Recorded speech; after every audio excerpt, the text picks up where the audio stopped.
എല്ലാവർക്കും നമസ്കാരം. ഇന്ന് നമുക്ക് ദോശയ്ക്ക് ഇഡ്ഡലിക്കും ഒക്കെ കഴിക്കാൻ പറ്റുന്ന നല്ലൊരു ചമ്മന്തി തയ്യാറാക്കിയെടുക്കാം. പാൻ ചൂടായിട്ടുണ്ട്. ഇനി അതിലേക്ക് 1 ടേബിൾ സ്പൂൺ വെളിച്ചെണ്ണ ഒഴിക്കാം. 2 സവാള കട്ട് ചെയ്ത് ചേർക്കാം.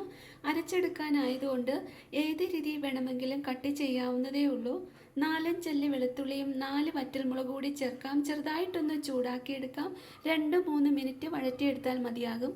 ഇതിൻ്റെ കൂടെ ചെറിയ പീസ് ഇഞ്ചിയും 1/4 കപ്പ് കപ്പലണ്ടിയും കൂടെ ചേർക്കാം. കപ്പലണ്ടി റോസ്റ്റ് ചെയ്തതാണ് എങ്കിൽ കൂടി ചെറുതായിട്ടൊന്ന് ചൂടാക്കി എടുക്കുന്നുണ്ട്. അല്പം പുളിയും 1/4 കപ്പ് ചിരകിയ തേങ്ങയും കൂടി ചേർത്ത് ഒന്ന് ഇളക്കിയെടുത്തിട്ട് സ്റ്റൗ ഓഫ് ചെയ്യാണ്. കൂടുതൽ ചൂടാക്കുന്നില്ല, ചെറുതായിട്ടൊന്ന് ഇളക്കിയെടുക്കുന്നതേ ഉള്ളൂ. തണുത്തതിന് ശേഷം മിക്സിയുടെ ജാറിലേക്കിടാം. ആവശ്യത്തിന് ഉപ്പും അല്പം തിളപ്പിച്ചാറിയ വെള്ളവും കൂടി ഒഴിച്ച് ഇതേ രീതിയിൽ അരച്ചെടുത്തിട്ടുണ്ട്. ഇനി താളിച്ച് ചേർക്കാം. അല്പം വെളിച്ചെണ്ണ ഒഴിക്കാം. അതിലേക്ക് ചുമന്നുള്ളി, 1 ടേബിൾ സ്പൂൺ ഉഴുന്നുപരിപ്പ് ചേർക്കുന്നുണ്ട്.